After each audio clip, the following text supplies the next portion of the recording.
What's up, everybody? Happy Sunday, and welcome back to the SCC. We had Europe yesterday. That means we've got 3 sets over here in NA for you today. My name is Dolson. Gormizer with me to talk set number 1 between Baskin and the boys and Elevate. Gormizer, how's it going over there? How's the social distancing and all that for you? You know, I've spent a lot of time. Bellini loves it. She loves having me and Katie Sure. home, and she loves the amount of walks I go on because that's the only thing I can do that makes, me feel okay. But other than that, I've been enjoying a lot of Smite and a lot of Paladins. I mean, as you have the last few days. Oh, yeah. And I'm excited because today, Dave, is like the first time I personally have gotten to watch Baskin and the boys and like cast them since I would argue the first week of the qualifying stage, like when they first played in to get to this point. Well, it's certainly been a minute, and that's just because they're so dang good at the game. So your European standings, a quick day for you guys yesterday. I mean, 2-0s across the board. So a lot of those teams in Europe, I think, kind of shaking out the way we maybe expected. I think that belt slap roster over in Europe, at least, not surprising at all to see them in that 2-0 spot. But I think maybe a similar vein from that belt slap team to Baskin and the boys. I think sort of what we've seen out of them is what we expect to see moving forward for Baskin and the boys. Yeah, you've got a couple of teams right now that just seem to be a little further ahead, and it's just because of the competitive history of all the players on it more than anything that are giving them that advantage. Baskin and the boys, like you mentioned, is one of those. Meerkat, NotGeno, Baskin, Masked, Aquarius. Like, when you put all of those guys on a team, you kind of guess it's going to mean success. But then you look at the other one, Locked and Goated up there with their 1-0 victory. Yep. That's Sino's team, another one that has been kind of looked at. But the thing I'm wondering right now is we've kind of seen this separation, but there's only been 1 week of play. This will be the one that kind of jumbles things up, right? If you're sitting down at the bottom, like if you're Anxiety, this is your week to maybe prove that you can climb out of that hole. If you're someone like Elevate, that was Houdini's coming into this, then you have the chance to maybe actually showcase what you have going for you in a set against a team as strong as Baskin and the boys. And this is, I think, an important matchup for Elevate as well. Right now, sitting in that one win, 1 loss spot. So with the loss here, they drop down to 1-2, and then, of course, Baskin and the boys would remain undefeated. So, I mean, even though it's still very early on, plenty of time for these teams to shake out one way or the other, every win and loss counts here. So not only for Baskin and the boys hoping to stay undefeated, but Elevate to try to keep a winning record on their side, I think, very important. But picks and bans for set number 1, game number 1 of set number 1 on your screen now. Hoonbat's banned out. I think he's sort of moved himself in and out of that pick ban category. But I'm very happy, I think, that Baskin and the boys move here. And if you're not going to pick him up, I think Hoonbat brings so much to the game that you probably just need to take him away. What's interesting to me is kind of where he fits in the meta, because like the amount of CC that Hoonbat brings is always going to be incredibly solid.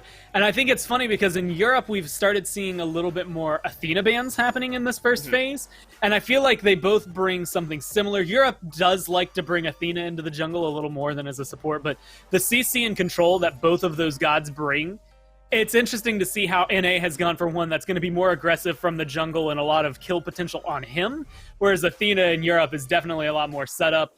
Either way, I think both of them are worthy bans, and it's really fun to see how often they get picked out by these teams in the ban phase, or I guess I'm interested to see what happens when they finally make it through, if they ever do. Yep. And we sort of talk about the jungle presence and a lot of the gods that you sort of mentioned right there. I agree in the jungle making an impact. Thor, absolutely comes to mind. Early on in the SCC qualifiers, saw mixed success, I would argue. But in the right hands, we've absolutely seen Thor explain to us, show to us why he is so highly prioritized. And that's one of those things. I think Masked is more than likely going to be able to handle this pretty well. I also feel like it's double-sided because SpreeeN specifically for Elevate, and again, if they were playing under Houdini's before, if that's what you remember them under, he actually did a lot of good work with this Thor. So I'm not surprised to maybe see that be a high priority, just to scoop it away from him. But giving up the Merlin and the Jing Wei, it's a lot of pressure in mid and a lot of pressure over there in the duo lane that's going to be difficult to make up for. That Thor's going to have to go big to make sure those lanes can stay equalized.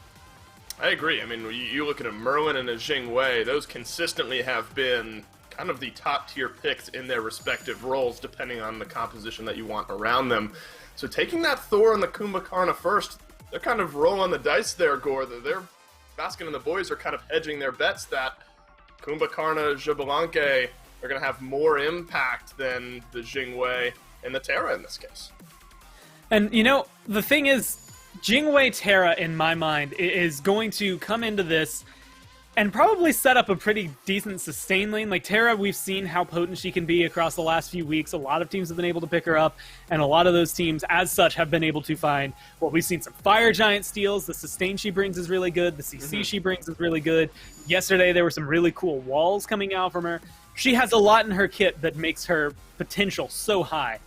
Kumbha, however, when I look at him, what I see is what we've been seeing in the meta shift, which is I'm going to go sit with the other jungler. I'm going to go for an invade and just harass them. I'm going to look for damage. I'm going to look to be kind of a second pseudo jungler for our team. And I think Kumbha could do that a little bit better than Terra just because his gank ability and I think his damage output helps with that. Well, I was going to mention the fact that Odin has fallen down a little bit, at least in priority. I mean, he has been changed a little bit numbers-wise, so maybe not wildly surprising that he's no longer in that absolutely first round of pick ban category. Elevate are going to grab him here with their 4th overall pick. But Raijin, I think, maybe a more important conversation here. You talk about the mid lane tier list. You know, he's not one that I think we often see towards the top. No, it's really weird because he does a lot of damage. That's the thing that I think I love most about Raijin is like when he comes through, like he does mid lane pretty well. He does. And I think he's just kind of fallen behind where you see like Kukulkan's going to be in the top. Merlin, as we've seen, is in the top. And with one of those banned, one of those picked, you kind of have to start going down the list. Where do we go next? Hell has been big. Scylla's been big. Persephone's big. And Elevate banned every single one of those 3 picks. Right. So now you're like, okay, well, we're reaching to the bottom of the barrel for this one. What mages are left? Raijin works out pretty well. I'm actually excited to see how they can fit him into this roster. I agree. In a good, proper team fight where the situation is good for Raijin, I mean, he can just pour out damage. Oh, so we'll see if he's able to do so in game number 1 between Baskin and the boys and Elevate. Elevate, again, looking to hold on to that winning record here. They would move to 2-1 with a win. Baskin and the boys undefeated, so they're going to look to hold on to that 0 in the loss column and move their wins up just 1 more. It is going to be a King Arthur, though, for Haddix, for Baskin and the boys. You know, I think Arthur, again, it's another one of those gods where in the right hands, he can be absolutely oppressive. And I think that's the biggest thing. When you're looking at lane control, Odin is not going to be the one kind of conquering this lane. It should more often than not go in favor of Haddix there. And well, that's going to be a scary thought. And that's actually why you can see them right now just picking up their own blue buffs. But I don't know if you're going to need to see Masked over there as often. SpreeeN, on the other hand, will need to make that maybe his rotation heavy to try and make sure this Odin can stay alive and in control. Well, Gore, you sort of mentioned picks and bans, so this Kumbhakarna has the potential to be obnoxious in this jungle, and that's what we've seen in the first minute of this game. He is just stuck on SpreeeN, moved around these camps. Of course, what you want to do there largely is just poke away some health, slow him down a little bit, but we haven't quite seen the same rotation from Shiaaaaa. How big of an impact is that Mast has just been free in the first couple of minutes, where just now Shiaaaaa is making his way to the mid lane? Now, we've seen this kind of go both ways, and it does leave you in positions like this. Like, Shiaaaaa coming in late means Shiaaaaa has more mana and maybe more control to try and get a gank going or something happening against the mid lane. And it also showcases, like, what Geno can do. The idea is slow down SpreeeN. It's not take any of the camps, although any experience you get is nice. It's just make sure he doesn't get anything so that Masked is then ahead. Then you're in position to do something like this. Get in there and force Bayroneri to kind of feel your presence and get pushed out. Well, and that was an important shield used there by Shiaaaaa. I think maybe just enough damage to get Bayroneri down if they didn't have that extra shield from the shell from Shiaaaaa. But it is blink exchange from Geno. Baskin just a moment ago under a little bit of pressure next to the right side Harpies there in the mid lane had to use his beads as well. So Gordon, no kills on the board yet 2 minutes into this game, but we have seen some aggression that's resulted in some active usage early on. Yeah, all the relics being burned right now is going to be huge. Specifically, no blink online, no beads online for either mid laner, and with the shell gone from Shiaaaaa, that means Geno's getting stuff done, even though it doesn't seem like it in the numbers, right? He's making sure that he's opening it up, and so in the next couple of minutes, look at his aggression as potentially opening the door for a kill just because of how much he's been able to go forward with it. Bayroneri is going to actually have a little bit of a tough time, I would argue, keeping up with Raijin in terms of clear, because Raijin, especially with the build Baskin's going, is going to be a little more sustain heavy right now. He's going for lifesteal almost immediately, then picking up his boots. It's definitely going to start to kind of eke out in his favor, especially if he goes for something like a Bancross talent. It's a lot of power that he's going to have under his belt.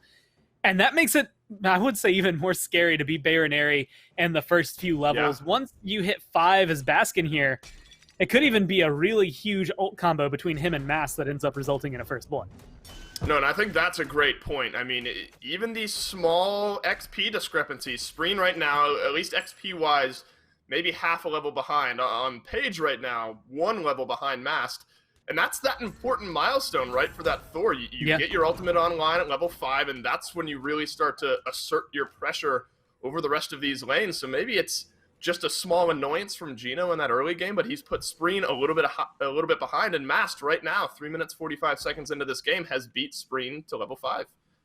And theoretically, that should be important. Again, he's about 100 experience ahead, so not a full level, but enough that it's going to make a big difference. Like, SpreeeN does not have that taunt available right now, and Baskin's beads are about to come back up. Like, you're looking for moments to burn those down, whereas Matt still has a 20-second window to slam down on Bayroneri with his ult, that Anvil of Dawn, and see what they can kind of find up afterward, or just go for a regular stun with his wall.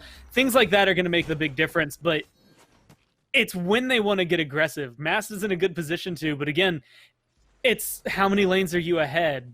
Odin, surprisingly enough, right now, Heeed is in control of that solo lane. Maybe you need to put some pressure over there, considering Baskin's already pretty comfortably ahead.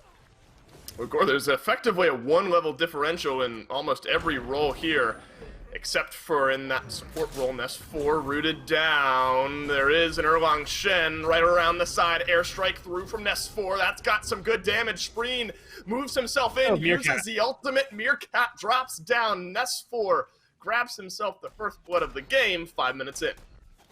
I like where Meerkat's head is at, in the sense that, you know what, maybe I can get this kill, let's go for it. But, I mean, SpreeeN hadn't used taunt at that point, and they might have committed a lot of ults into it, but First Blood's going to be nice and comfortable there, especially since Haddix on the other side is going to be able to get a little bit of retaliation. Again, you're looking for trying to find something to equalize that out. But you get your Jing, who's been kind of struggling, I would say, to have a little bit of a lead in this. Now a substantial number ahead. Again, almost 100 experience ahead in terms of what she's been able to find here.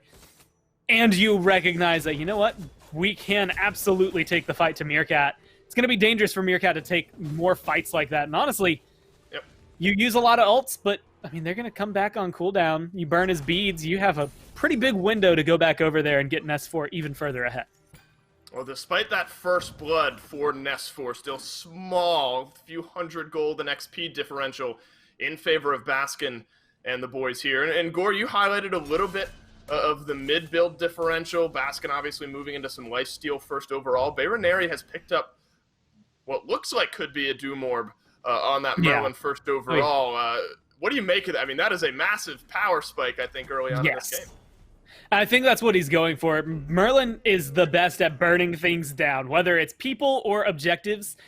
And if you get him that big of a power spike early on, it does kind of help equal the playing field and where I would look at Baskin. Because Mass is going to be looking for dunks like that. That one didn't connect, though. And that's going to end up making this come out, I would argue, more as a wash. And again, moments like that are where Bayroneri can start to turn this around because of the burn potential he has. And I think that's what at least I like the idea out of Mast, right? I mean, that's what we were hoping to see maybe a couple levels ago. Season opening, two members of Elevate kind of stacked up in that mid lane. I at least like the aggression that we see out of Mast 6 or 7 minutes into this game, because that's kind of been the difference maker on Thor a lot of the time. From what we've seen is every once in a while we'll see a Thor picked up and it just kind of disappears. He might be able to have an impact on this fight. Shiaaaaa stunned down, locked down right now. Epic uppercut from Geno, puts him down. Haddix grabs himself that kill. Now it's Heeed, who's locked a few into the cage with him. The rotation is in from Elevate. Mast back behind that blue buff. A nice knock up there from Bayroneri. Keeps a few in this fight. Ultimate from Haddix is going to get SpreeeN down to about half health. Geno still plenty healthy enough, stunned down. Geno ends up finding the kill. Jump out from Heeed, flicker away from Bayroneri, and it's a 2 for none for Baskin and the boys. And that was smart picks from Baskin and the boys as well. Being able to kind of isolate Shiaaaaa alone before anyone could make that rotation over was well done. And I'll admit, I was a little on the fence. I saw Baskin going left side to try and steal some camps away and get some experience in the jungle instead of rotating over to help his team. And I was like, oh no, this is going to end up going poorly. They've overstayed. But again, that's what Kumbha can help bring. He's got a little bit more damage than you're going to see out of it. Again, a lot more of aggressive play from that kind of support as opposed to what you'll see out of Shiaaaaa.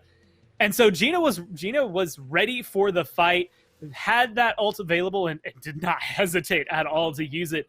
And that's the thing about Epic Uppercut. It's got a pretty decent chunk of damage to it. I mean, 40% of your magical power scaling with that second landing. And so being able to kind of tap people, burn them down like that, that was just well played, good aggression for Baskin and the boys. I think it was last week we saw like the second damage tick on the Epic Uppercut steal away a Fury or something of the like very small moment like that. Can be a big difference maker. Quick pause before we're able to jump back into this one. I think we've seen maybe a difference already in the jungle in this game. A lot of it with Geno affecting SpreeeN early in the game, slowing down that Erlang Shen, now 2 levels behind or so of Mast. You know, on paper alone, there's maybe a difference in the playstyle between a Thor and an Erlang Shen. What do you maybe need to see from SpreeeN at this point, 2 levels behind, jumping back into game, just 1 level behind as we move back in, to maybe get more involved for his team? I mean, when I think of Erlang, I think of 2 things. One is his taunt. That ultimate can come through huge in certain moments. Again, very much like an Athena taunt, a little bigger, if I remember correctly. You can pull in some people, and it's going to heal you up so it can keep you in the fight. But I'm also thinking of Pin. When you throw out your 2, you can lock people down. Burning beads is going to be important, and right now Mast is going to be a vulnerable target to that. Like, looking for those picks, trying to keep track of those actives, and get involved in these fights a little bit more. Mast right now is rotating over, getting damage anywhere he can find it. SpreeeN is more or less trying to keep the status quo, make sure he can get his buffs, make sure things are going smooth for all his lanes. And while Mast is in the same vein, Mast is doing that while being aggressive, and I think I want to see a little more punch out of SpreeeN to try and get things rolling. I think that's going to be such a fun matchup to watch this set. I mean, SpreeeN, I remember watching Elevate last week, and it was SpreeeN really on the Thor making massive plays in that jungle, but he showed us that just as a jungler alone, really on any god, he knows what he's doing and can make big differences in these games. So I think not only a Thor versus Erlang Shen matchup, but Mast up against SpreeeN, I think that's going to be a lot of fun to watch throughout this set. Oh, yeah, for sure. I think a lot of the matches we've been watching the last couple of days have been dependent on the junglers. And sometimes it comes down to the start, right? If Geno is harassing SpreeeN early on, how does that translate into the mid game? How does that translate into the late game? Right now, it's still a level or so between the 2 junglers. But it hasn't done anything huge just yet. I haven't seen Mast do something where I'm like, that's because he's a level up so far. He's just been that little bit of a lead, which is going to help him maybe get some gold online a little faster, or potentially make calls like this. This is something you do with that kind of advantage. You go for a gold Fury. Yeah, let's rotate Meerkat over from that long lane. Elevate being zoned out by a couple members of Baskin and the boys. That's gold Fury locked down 11 minutes into the game. Baskin's going to find a little bit more as well in the backline. Shiaaaaa 2 levels down on that Terra. Is going to fall to the mid laner of Baskin and the boys as well. So Baskin on the board 11 minutes into this game, and a Gold Fury to boot. Finishes off that Bancross Talon for Baskin. That's going to be a nice little power curve. Nesfor, ooh, that was a dangerous spot to be in. That wall was kind of fortunate for him that it missed. But this is the amount of aggression, and that kind of felt like a haphazard, just throw it out and see what we can do, Gold Fury. Like, they just decided to try it. They went for it. It worked out incredibly well for them. And again, Baskin's kill potential. I think Raijin is maybe a little sleeper because the damage numbers that he'll have flying out at you are going to be a lot more than you expect. And, well, with the lifesteal he has online now, he's going to have a lot of sustain to kind of keep him afloat and potentially keep him in these fights, allow him to make rotations like that. And poor Shiaaa's getting picked on for it. And granted, it's only the support that you lose if you're Elevate, but it's picks like that are going to help give the mid a little bit of a lead, give your jungle a little bit more of a lead, and keep that experience difference going in favor of Baskin. Well, Elevate could pull back a little something for themselves here. Pyromancer started up, likely finished. Nobody from Baskin and the boys around. So it is a small jump for them, but really the largest lead we've seen so far this game, Gore. I mean, you're looking at 500 gold differential through most of this one. Now it's about exactly a 3,000 gold lead for Baskin and the boys. Yep. Level-wise, 2,800 XP as well. I mean, at 12 and some change minutes into this game, I mean, that's a pretty large lead, and this is a team in Baskin and the boys that we expect to be able to take a lead like that and really continue to assert that pressure. And that's where the objective focus comes through. You don't have to worry too much about losing the Pyromancer because you just got something that, in my eyes, is going to be a lot bigger. A Gold Fury, especially at this state of the game, helps kind of shift things into your favor in terms of items, in terms of experience, everything that you're going to get out of it.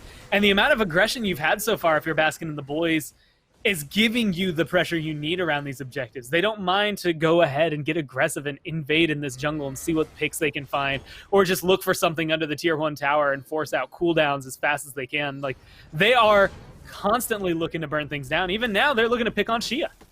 Yeah, they're looking to burn down that Terra right about now. Shiaaaaa having to use that ultimate there to try to buy some sustain. Airstrike through from Nesfor is beautifully placed. Baskin melted away. Geno, he's fallen in the back line as well. All 5 ultimates used perfectly there from Elevate. Haddix might find one with his ultimate as Shiaaaaa finally drops after finding 2 assists, but the 3rd death of the game for that Terra. Meerkat is going to fall or move around in that back line as well. Nesfor, the Elevate Hunter, is down. Mast within an inch of his life is going to turn the corner and get out alive. SpreeeN has to be careful here. It is a 2 versus 1, but Haddix plenty healthy, a level advantage over Heeed, 3 over SpreeeN. He's happy to take that fight. Elevate are not.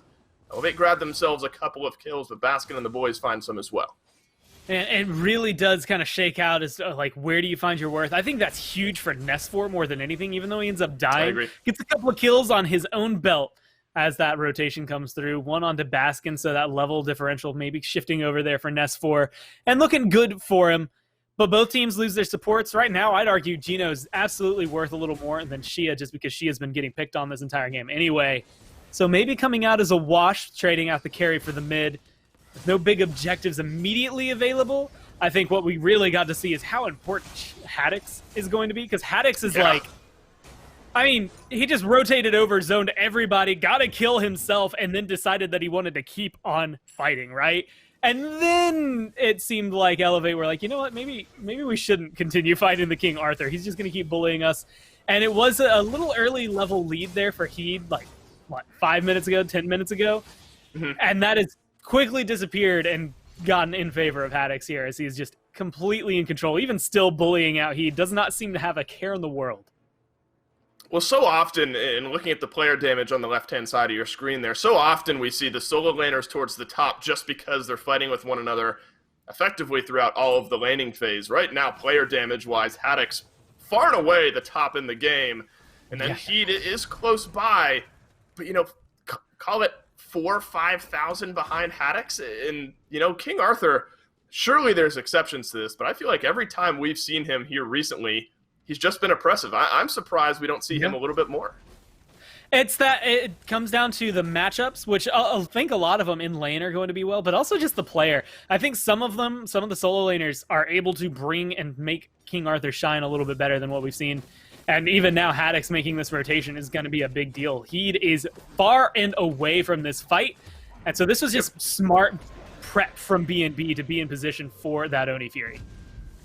Well, SpreeeN suddenly not where he wants to be, has to use the mobility to get out, but mesmerized by Geno there, taunt right back through. Masked, though, is able to finish off a kill in the backline while Haddix moves in, finishes off that Erlang Shen. Down comes Heeed to pull one back for Elevate here, but 3 members of Baskin and the boys collapsing. Epic uppercut connects onto Heeed here, and the Odin, he's on the retreat. He's getting knocked up here, jumps over the wall, but there's still plenty of CC to be had. Knocked down one more time by Geno underneath that tier 1 tower. The King Arthur moves in, puts him in the dirt. The dash right back through from Shiaaaaa. Baskin and the boys want a little bit more. That's going to be Meerkat finding the kill. 4 overall for Baskin and the boys. Nesfor sort of just aimlessly walks in, has to burn the actives and dash his way away, and it is a 4 for 1 for Baskin and the boys. And having that taken down, I mean, that was a dangerous position to even try to go in for Nesfor. Even as a Jing Wei with your ult available, I was feeling a little nervous for him. Was able to disengage.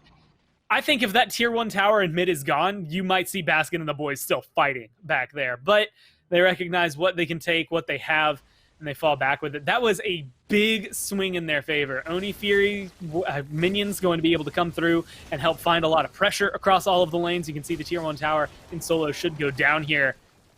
And that opens the even more of the map. It stops Elevate from doing what they did last time, which was to rotate in and take a Pyromancer for the Fury trade. And they win that huge fight off of it. I mean, it was just a lot of damage. You trade out Masked, and that's the only person you lose with that big swing. I think that's absolutely worthwhile. I mean, Masked is not maybe the #1 target. Obviously, I think Geno might be the first one on the chopping block if you're like, okay, here's someone we can lose. But Masked going in deep, finding a solo kill in like a 1v2 area, and then falling back was gorgeous for them. Gore, I love this little snapshot right here. Haddix moved forward towards some of the Harpies on the Elevate side of the map, and everyone from Elevate turning around and running away. Finally, they're going to kind of go the roundabout direction, move in towards that Pyromancer, but still a King Arthur you have to worry about waiting on the other side. 3 members zoned out by 1 player for Baskin and the boys. Elevate moved themselves back in. Pyromancer healed back up just a little bit, so that one started up. Haddix stunned down, so that's going to be down for just a second from Heeed. Locked down the Pyromancer, says Baskin and the boys, and maybe we'll find another fight on the end of it. Shiaaaaa knocked up, Shiaaaaa put down. Haddix finds his 5th kill of the game.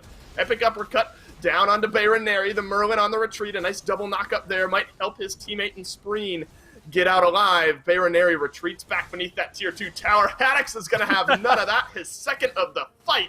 This King Arthur is running wild. Haddix wondering, should I blink? Should I blink? Yeah, I'm going to blink. And then just decides we're going to shut it down. A good tier 2 push for Nesfor. But unfortunately, Baskin and the boys, they just saw you on the map. They know how far away you are, and they're reading this appropriately. Heed's in the area, though, so they're going to have to handle this Fire Giant carefully. It's low. Up and down, but no good on the steal. Heeed, no escape with those abilities on cooldown. SpreeeN moves in as well. Geno down into the passive, but this time he'll be safe thanks to the peel of the rest of his team. Fire Giant secure, 5 members strong for Baskin and the boys. A couple kills on the back end of it. They are absolutely in control of this match. They might find one onto Nesfor as well. 4 members on respawn. Baskin and the boys running away with game number 1. And you know what? I think you take that tier 2 loss in the duo lane in stride if you're Baskin and the boys. You just got such a huge win. You got a Pyromancer. You wiped pretty much every single member of Elevate off of the board. Granted, you didn't get every single one of them at once, but tick by tick, you knocked them all down. And now you've got a Fire Giant, you've got pressure, and I think you've got a team that is looking and hunting to equalize some of this. They already have a gold lead, even losing that tier 2 tower. And there's 5 towers standing for Elevate. That is so much potential gold that's still out there for Baskin and the boys. And it's going to be a dangerous game to try and defend here. I think the last 2 tier 1s are forfeit if you're Elevate. Don't even bother trying to defend them. And I think you rethink trying to defend a tier 2 here, because a lot of these fights have just not been going your way. And I feel like at the root of it is the focus on Shiaaaaa. Shiaaaaa has not been available for a lot of these fights because they are getting melted much earlier on in the engagements. His ult is having to be used very early on as well, so you're not getting the healing for the team as much. And it's just good priority from Baskin and the boys to make sure that that relatively big team player there in the support for Elevate is just out of there. It's not going to exist for these fights. Well, tied for 2nd largest level discrepancy in this game, just now hitting level 12, is Shiaaaaa, so he's going to be able to move back, get that 2nd active, which is good because he picked up Relic Dagger as well a moment ago. That was only really there for the shell, so back to base goes Shiaaaaa, and likely will be able to pick up a better 2nd active there. And I think this is an interesting itemization question for Elevate. Haddix at 703 doing so much damage, but you look at what Baskin has built, Typhon's Fang on the back end of a Bancross Talon, a Pythag's piece as well, so much healing and magical power amplification there. Even though he's at 1, 1, and 6, I think this Raijin still moving into the late game is something you have to worry about, as well as a 703 King Arthur. Especially because when you look at it, so like you look at the Bancross, you look at the Pythags, and you're like, okay, he's got a ton of sustain and he's giving sustain out. But then you look at Typhon's Fang, which, admittedly, if you recognize the item, you'll recognize, yeah, that's even more sustain he's going to have. But it's also got a little bit of pin on it this time around. So that's something to keep in mind, especially right now in Season 7. The pin was kind of shifted around. Typhon's Fang being one of those items that maybe isn't going to get picked up as often, but has some of that magical penetration. 10%, so it's not flat pin, but that's going to help him burn people down. Plus a lot of mana. I mean, at this point, Baskin is just a killing machine in the backline. He's not going to have to retreat in a lot of these fights. He's keeping himself sustained, has enough mana in his load or in his build here that's going to be able to kind of keep him afloat and throwing out abilities. And I think this Raijin, it's a scary pick. It went really low prio in terms of picks and bans, and I don't think it's something that, like, in my mind is going to skyrocket to we have to ban it.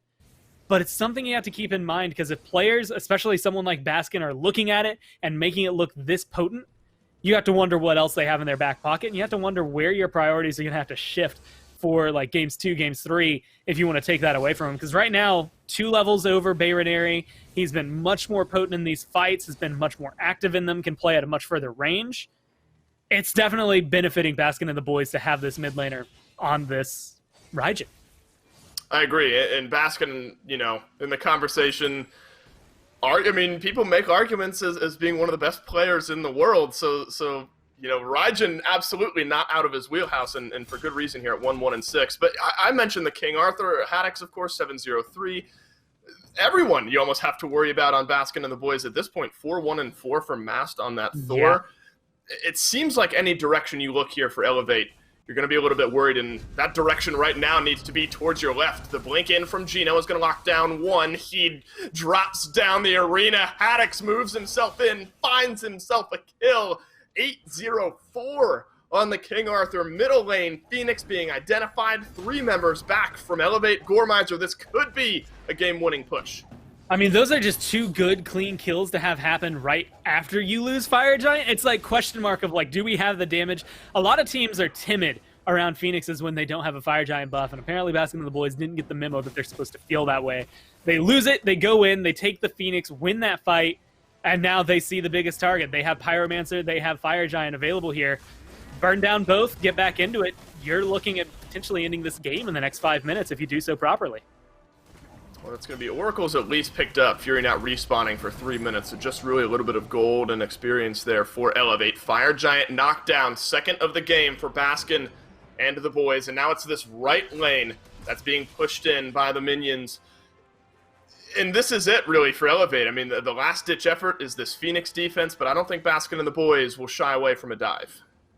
That's going to be... My eyes are on Haddix. That's the only way I can word it. I was going to try to go into it in some other way, but right? It's just where Haddix is. He's at 8-0-4 right now on this King Arthur, and he's engaged.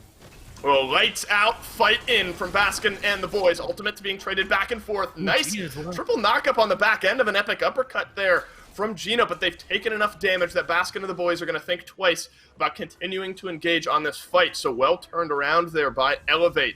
Despite a severe discrepancy here, moving some damage back, but a massive dunk down from Mast is found 3. Nesfor is able to turn around a kill, but Haddix, he's so far ahead, he's not worried about it. Nesfor is going to airstrike himself away. 4 members down from Elevate, 4 members alive for Baskin and the boys. Titan looking like it's going to be under attack, and Gormizer game 1 is looking like it's going to go over to Baskin and the boys.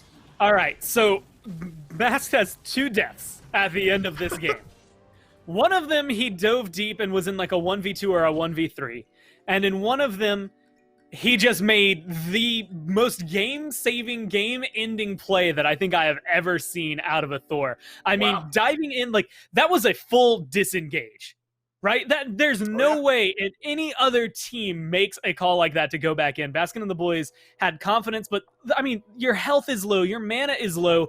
You don't go back in there. You don't go to fight. But Mast goes up into the air and slams down on him. I mean, that was just gorgeous. I would never have made that call to save my life. And that's, well, I guess the reason Baskin and the boys are on top right now is they recognize the map and they can read it well. That's right. They roll through game number 1. Haddix Undying. 908, I believe, is where he ended up on that King Arthur. I don't know, Gore. This is one where it's almost hard to... I mean, obviously, you have to look at Haddix doing so much for his team this game. But if you look at the different stages and kind of the ebb and flow of this one, I think it's somewhat hard to kind of say, all right, this guy absolutely won the game for Baskin and the boys, so on and so forth. I mean, Geno in that early game, even just a little obnoxious towards SpreeeN for Elevate, gave them a nice lead in the early game. And then, of course, Haddix, Baskin, Meerkat, all kind of around the bend there. It seemed like really, despite the slash lines being for Haddix. Everyone from Baskin and the boys did their job.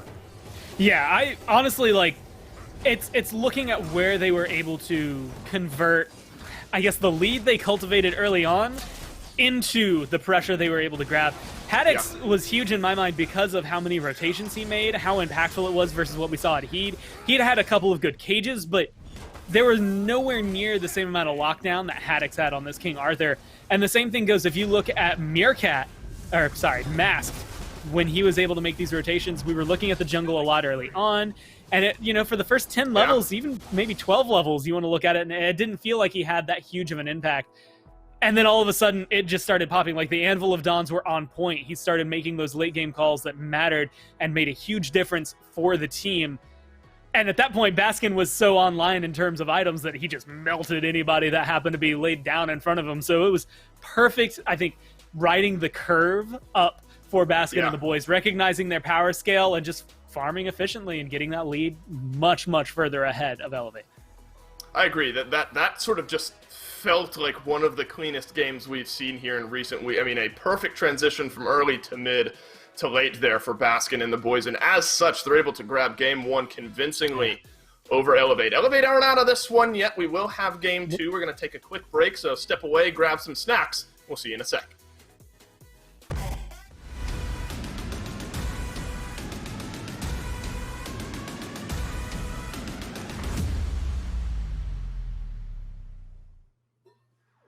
Well, welcome back, everybody, to game two of set number one. We got Baskin and the boys up against Elevate, and Gormizer and I just finished calling that one, and I sort of mentioned it, I think, just prior to break. A smooth transition for Baskin and the boys, pretty much from every stage of the game. You could see a clear plan in the early, which transitioned into a clear plan in the mid, and then maybe a massive play there from Mass, a three-man stun on the Anvil of Dawn to end up taking the win. But Gore, I guess, you know, the next question is sort of what do you adjust if you're Elevate at this point? I mean, it seemed like the draft from Baskin and the boys was pretty clear on what they were hoping to do. Obviously, that Kumbhakarna, you called it, wanted to have a big impact on that early game, so you almost wonder if you have to change something up in picks and bans to give yourself a better chance. It does come down, I think the question is, how do you retaliate, right? Do you start with your jungle somewhere else? Well, no, because then maybe you lose your speed to the support invading. Like, where do you put the pressure? Maybe you just put 3 people on top of the support and go for a kill early on and then see what you can do. There's a lot of places I think you can transition it, and I want to see how Elevate do adapt, because I expect to see Baskin and the boys do it a second time. And honestly, I think that was like a small thing that led them to a lead. I also think if you're Elevate here, you have to start looking at the engagements you take and some of the ones that you don't and changing your opinion on them. Because Baskin and the boys went in consistently. They picked on Shiaaaaa. You got to keep your support safe. Why don't we let Elevate answer that question for us here in picks and bans for game number 2. And remember, Hunbat's banned out early on last time. Merlin this time taken away from Elevate, so they're going to move Bayroneri onto something a little bit different this time, Baskin onto something a little bit different this time.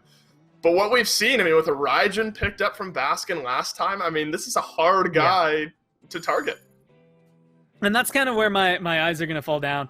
Kukulkan, Merlin are the ones right now that are like the top tier. I'm going to like insta-lock, slam that button for them as mid.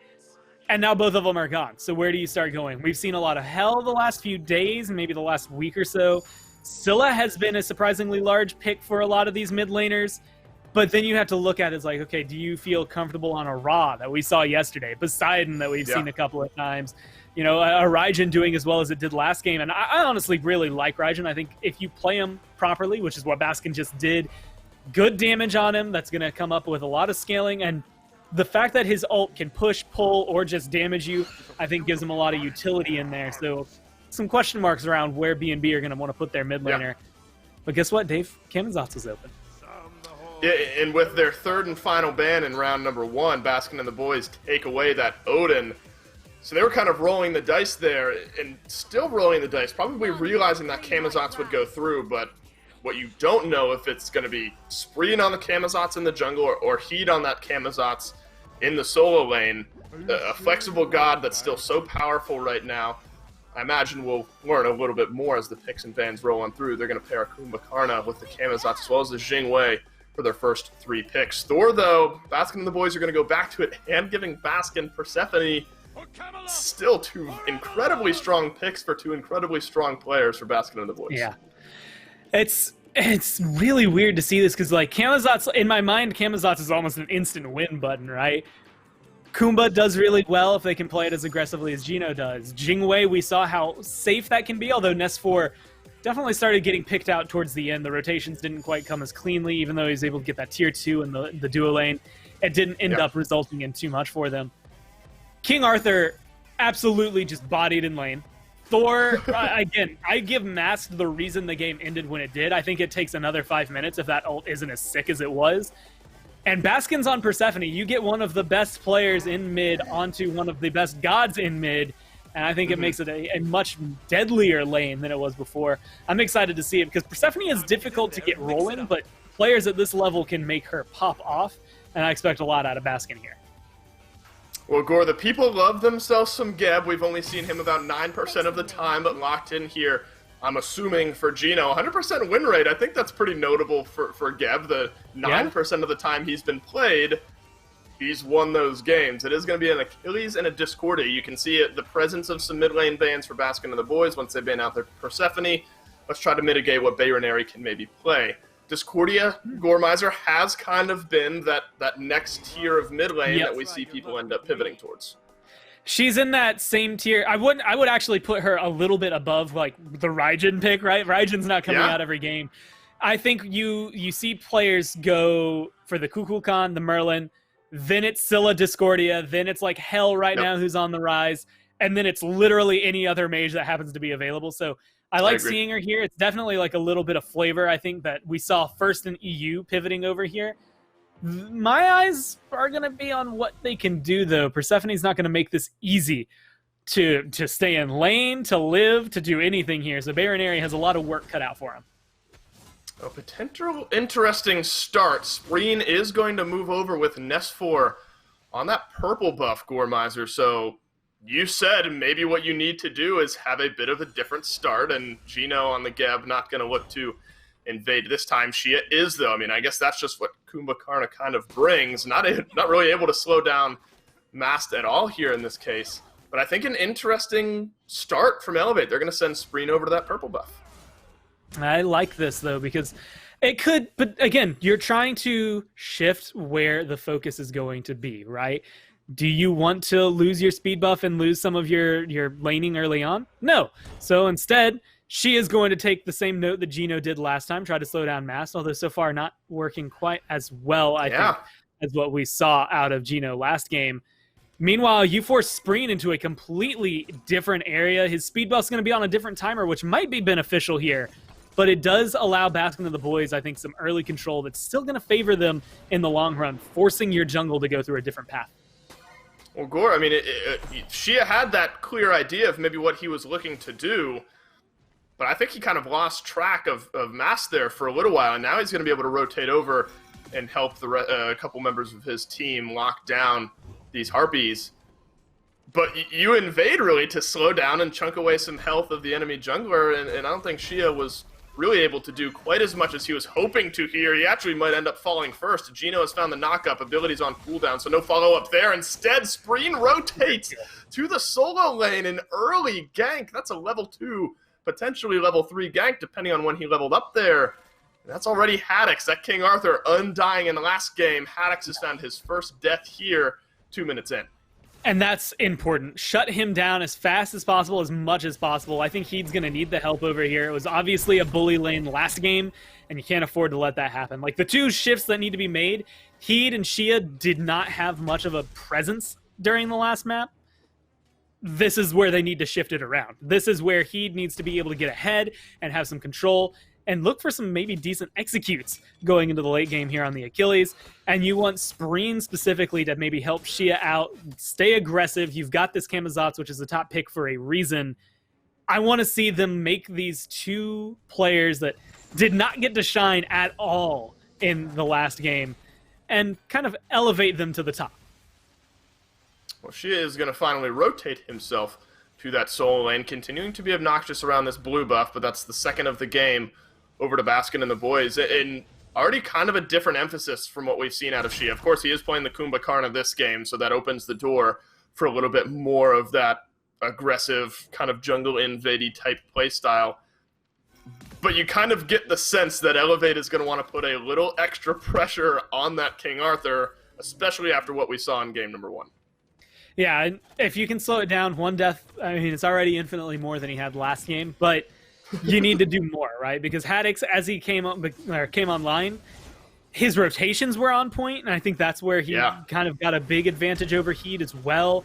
And he didn't care about boxing people out. It got to the point where you had to be scared of him, scared of his presence because of everything he was able to do. If I'm Heeed, if I'm SpreeeN here, I'm looking at this level advantage we have in the solo lane, and I am pushing it as hard as we can just to make sure he can impact it. Now, if I'm Baskin and the boys, I'm maybe looking at that pressure and trying to keep Haddix afloat. I don't know if he needs to be worried about anything, but maybe you start putting some pressure over here as well. I think we might see a kind of dynamic shift maybe to the solo side of the map just because of where the pressure could be coming out from Elevate. No, I absolutely agree there. And Heeed at least off to a good start here. Not really what we saw at all out of Haddix in the last game. I mean, a little bit more even, at least in the laning phase, with Heeed, who was playing the Odin that last time.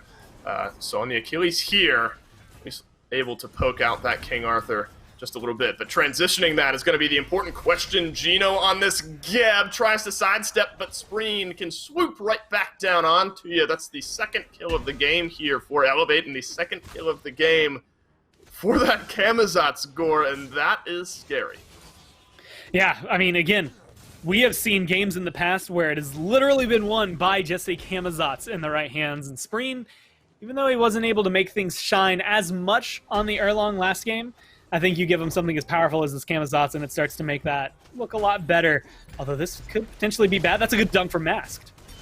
Yeah, Masked finds that level 5 engagement. Ultimate's flying into Heeed, and they still haven't been able to kill him off just yet. Staying alive, plenty of sustain there for that. Achilles execute flies through. Haddix catches that one for his second death of the game. How does Heeed get out of there alive, much less with a kill?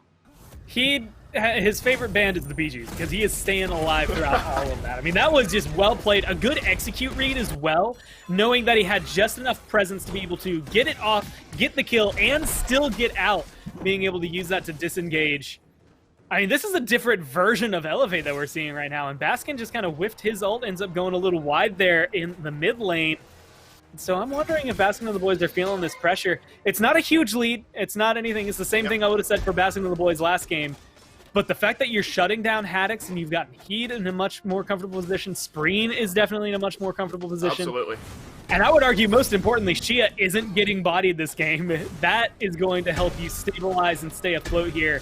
Baskin and the boys are going to have to transition maybe some of their fight focus to objective-oriented focus. I want to see how they handle the Gold Fury fights coming up here in the next few minutes and where exactly those can rotate into, because that will determine the mid-game and will determine some of the control around like Pyro and Fire as we get into like the 18-20 minute mark. Yeah, Shiaaaaa has not only not been getting bodied this game, but doing some of the bodying. I mean, out of 3 kills, granted small number, he's impacted 2 out of 3 of those. I am curious, though, after all the success that Baskin and the boys found, I mean, kind of comparing Guardian to Guardian here in this case, I mean, I like Geb, but I'm surprised to see how much success they had with Geno on sort of an aggressive, invade, rotation-heavy support like a Kumbhakarna pivot to something like the Geb. Yeah, it's interesting in terms of play style. That being said, I think it is going to help out. Just trying to maybe counter out some of it. Geb's passive is really nice up against something like the Jing Wei, especially with the crit meta. And I think that shield's going to come in favor a lot more often than not. Yeah, look out for that epic uppercut, though. Shiaaaaa has found some assists early in this game and looking for a little bit more. Baskin has rotated through and locked down the Elevate support. He's going to slide right back to the rest of his team. Discordia tosses out the apple, and that one connects onto Geno. SpreeeN has found a kill. Heeed has done the same. Bayroneri ticks away some final damage. Baskin into the passive is maybe able to get a kill, and he does this time indeed. Heeed back to base. Shiaaaaa ultimate there from Haddix, but down into the passive goes that Kumbhakarna. No mana left, no health left. We will fizzle out here with Shiaaaaa reviving. 1 falls from Baskin and the boys, but Elevate, they picked themselves up a few more. Now, you can look at that 1,000 gold, and that doesn't mean a lot. It's the 1,400 experience right now. That is going to be what helps out Elevate. Leads should be happening in a lot of these places. And admittedly, you're seeing a lot of it mainly in the jungle, 2 levels up, over there in the solo, 1 level up. And that's going to be, right now, your high impact. I mentioned that they were going to shift over to the solo lane and we were going to see a lot more fights over there. But I did not see them going this poorly for Baskin and the boys in a lot of these engagements. And that last one, it's something that might be seen as small, but Bayroneri kind of accidentally hits Geno with his apple in that engagement, and then Matt comes in for a dunk, and it spreads to him. That damage is not something you can play around with, so Bayroneri gets a little bit of free damage sprinkling on top and a couple of kills.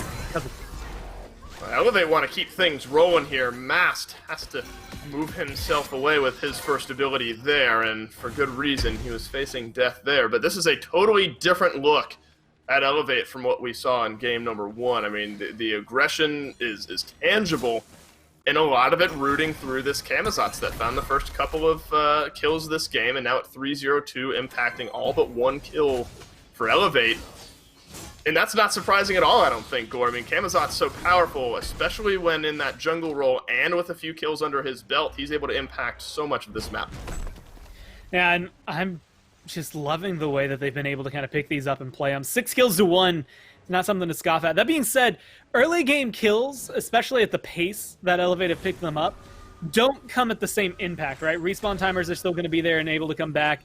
Moments like this might be big, because SpreeeN's caught out. That's a good kill from Mast, get rid of the Camazotz early on, and it looks like that one is just going to be that 1 kill here. So SpreeeN dies for the first time this game. Good turnaround from that Thor. You need him to start coming online here a little bit as well. Level-wise, they are tied, they being the junglers, Mast and SpreeeN. Aggressive now from Nesfor. Ultimates traded back and forth. Meerkat has not enough damage, but he jumps back in, dancing behind the minions. Not well enough as Nesfor turns it around for the solo kill in the long lane. Finally, some action there, and Nesfor, he's on the board. You know, I think if you have someone, almost any hunter that's not Jing Wei, you know, ideally not a Shiaaaaa either, then you are maybe able to take that fight, but you jump into the minions, you feel safe, and then Jing Wei's like, oh, by the way, cleave autos. I'm going to hit you anyway, because you don't have quite enough cover. Well played from Nesfor to read that situation, and just unfortunate for Meerkat to get kind of shredded that way. Doesn't have the same level of sustain. Devo Gauntlets online here from Nesfor, 43 stacks versus the Transcendence on the other side. So you're maybe getting a little bit more power out of your shots, but you're not surviving at the same level. And Nesfor's already going for that rage right now, whereas Meerkat's already like in that light blade, looking for something like an Aussie potentially to kind of help give him some of that lifesteal. But you're down 1 kill, now down 1 level, and Nesfor is feeling confident. All of Elevate are feeling confident. That's a scary look more than anything. Confidence wears well in Smite, and if you're looking for fights like this and you're in this much control, that's the same thing Baskin and the boys were doing last game, and that's what made it a lot easier for them to get aggressive and get that win. And Gore, I think more so than anything else, I mean, if you want to draw a silver lining here for Baskin and the boys, it's that despite being down 5 kills, you're only down about 1,000 gold here somehow. 11.5 minutes into this game, you're down 1,000 gold. XP-wise, I mean, that could even be somewhat even as well, as Baskin has a little bit of a lead. Things could shift for Elevate here as they found Haddix in trying to secure his own blue buff. Heeed moves in, doesn't find the execute. Knock up from Haddix is just going to buy some time from range. Baskin locks down Heeed, but it's not enough to save the life of the King Arthur. Haddix, undying in game 1, has now died 3 times up to the air. Goes Mast. Where does he choose to crash down? Just out of range of any of the fighting that is going on. And this one, Gore, looks like it might just be diffused with only 1 kill on the board. I'm going to keep my eyes on Mast, though, throughout this game. The Anvil of Dawn timing is appropriate. It's the spacing right now that has just not been working for him. He hasn't been in range for a lot of these, hasn't been able to make that huge impact that we saw during the last game. But he's managed to make a pretty substantial comeback, and that he is now a level ahead of SpreeeN. And I honestly, after watching kills-wise, I don't know where it came from. He's just been farming really well. And so that is something Baskin and the boys are doing that has kind of helped equalize the game. Actually, maybe even given them a little bit of an advantage. They're still 3 levels down in the solo lane. And I'm not going to say they've given up on Haddix, because they haven't. but I think they've recognized that he's not going to be the carry this time, right? He's not going to be the one going, 8-0, 9-0 by the end of this game. They have to shift that priority somewhere else or do their best to just stabilize for him. Unfortunately, right now, no one seems to be winning their 1v1s or their fights in their lane. I mean, Meerkat's trying to do his best, but it's only going so far. And I think that's an interesting dynamic to look at as well. I mean, obviously Nesfor is ahead, and most likely in all of those scenarios, barring a complete outplay, he's going to be able to win the engagements. Enough sustain, though, from the Devo's gauntlets, and with that passive being able to get back to lane faster, I don't see a reason Nesfor doesn't take those trades all day. He's going to be top health, while Meerkat is going to be much slower coming back to lane. Nesfor can clear a wave, back, heal, buy new items as he has now finished that rage, come back, and then be there in time for the next wave. Like, he doesn't even lose anything, and that's just the issue that you're dealing with if you're Meerkat here. And now Elevator looking for the same kind of Gold Fury call we saw earlier out of Baskin and the boys. Something like this could absolutely give them an advantage. Well, still tentative are Elevate, realizing that despite having maybe a 1.8k gold lead here, you're not so far ahead that you can't throw a fight right around that Gold Fury. Shiaaaaa has connected with the epic uppercut. Geno drops down, uses his ultimate, but he's trapped in between a few. Mast has Anvil of Dawn into the backline. Baskin does get Nesfor. Mast has found one as well. Meerkat rotates through.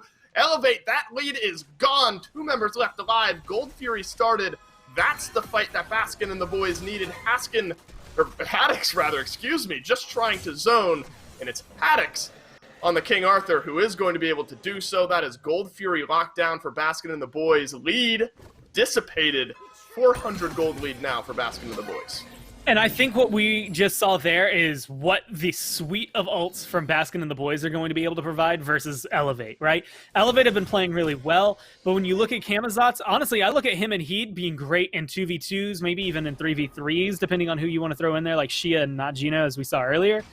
But when it comes to these team fights, SpreeeN's going to be looking for picks that are going to just be difficult to get to. Geno's going to be able to save people with the shield. Meerkat has some self-heal. Baskin has a dash to get out of there. You throw in Mask CC with Baskin CC, with Haddix's just ability to play this King Arthur so well and so potently, and it's a different game that you're playing in right now for Elevate, and that 6-1 lead is now turned to an 8-6 lead for them. Still 2 kills up, but like you had mentioned, the gold is gone, the experience is now almost fully in favor of Baskin. And the big experience differential, I think it would heavily be in favor of Baskin and the boys. Haddix is still 2 levels behind. Be remiss if we don't mention that kill that Baskin was able to find just now onto Bayroneri, who used the Aegis but moved back in. And the Persephone damage was still there, able to find a kill in that middle lane. Baskin has been a big difference maker, I think, in a lot of these fights. Those Persephone ultimates, they're hard to hit onto the right targets, but Baskin absolutely a player that can do so, especially now that Persephone is 2 levels ahead of the Discordia.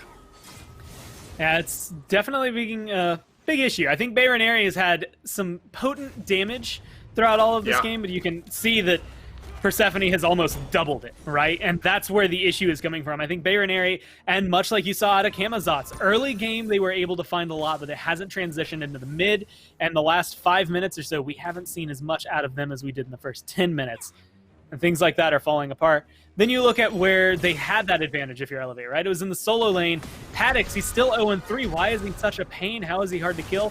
Doug covered it earlier, but he's got the reinforced Greaves. He finished that Glad Shield, and now he's finished that Void Shield as well. Like, just, he's itemized into a position where he is going to be able to keep himself alive.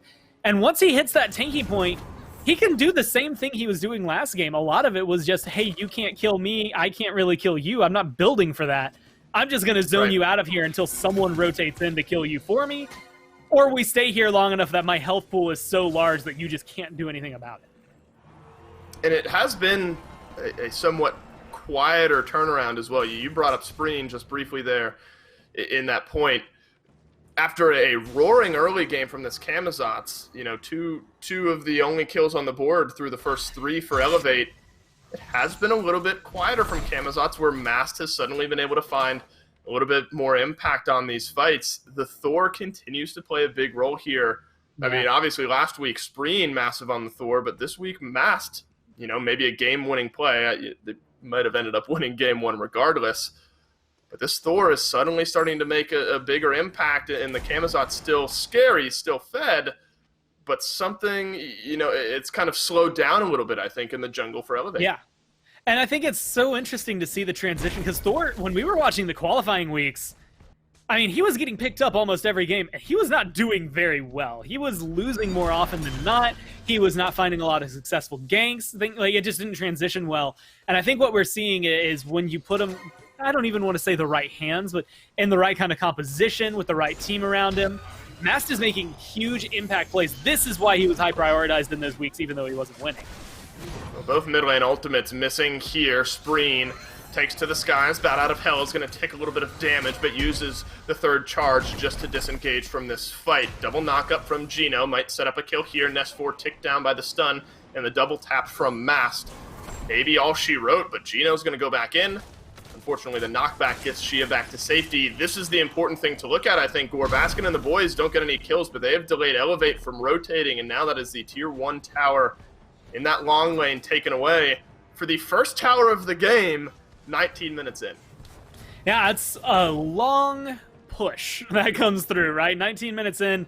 And at this point, usually solo lane has at least been able to get melted. Right. But actually, you look over there, none of their towers are even that well touched. Haddix has a little bit of damage there. Mid's looking a little worse for wear for Baskin and the boys.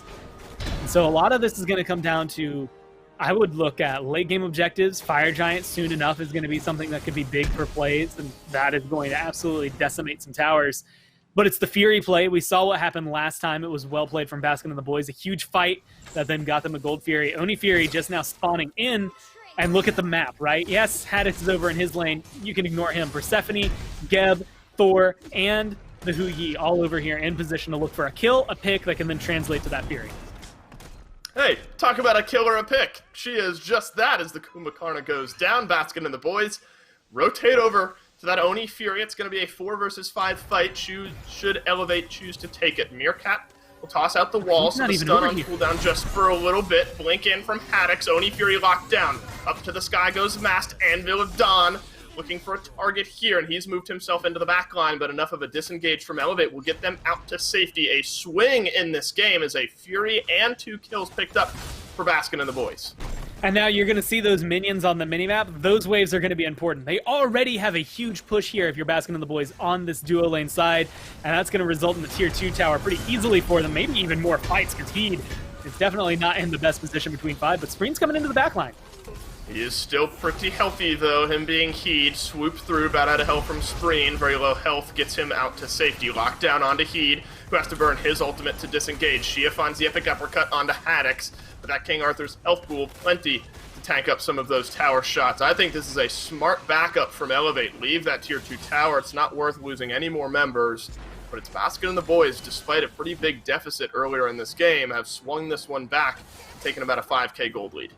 And remember how none of those towers looked that hurt just a few minutes ago? Right. I mean, those Oni Fury minions just did work in mid and solo as well. So you get the tier 2 and left, you get this tier 1. Not quite ready to get the tier 1 over there and right, but you're still looking for the fight, and that's going to be a big ult from Bayroneri. Yeah, that's a great setup of a fight there for Elevate, is the follow-up there. Yeah, from Baskin and the boys it is. That's the first kill onto SpreeeN. Camazot's out of this fight. Nesfor uses his ultimate, but just to disengage underneath his tier 2 tower. Baskin and the boys down to about half health each, but that won't dissuade them from moving forward and grabbing the kill onto that Discordia. So Bayroneri stuck around a little bit too long there. Watch out, Mast is up in the sky, and he's going to slam down onto Nesfor. I don't think he was expecting that one. Baskin launches the ultimate from the back line. That's going to get Heeed.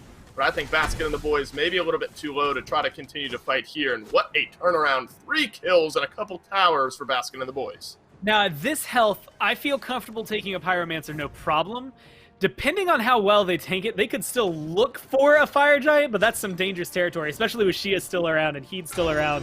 You might be ended up kind of gifting them some kills and throwing away your lead. So I like the call. Go for the Pyro, burn it down, back, spend the gold you just got because you eviscerated a ton of towers there. And then you're going to be able to come back into this much more powerful. If I'm looking at Meerkat, I wouldn't be surprised if, oh no, he didn't go for the Rage. He went for the Executioner as of right now. Definitely a little bit more pin-oriented, still going to be able to melt a lot of these healthier targets.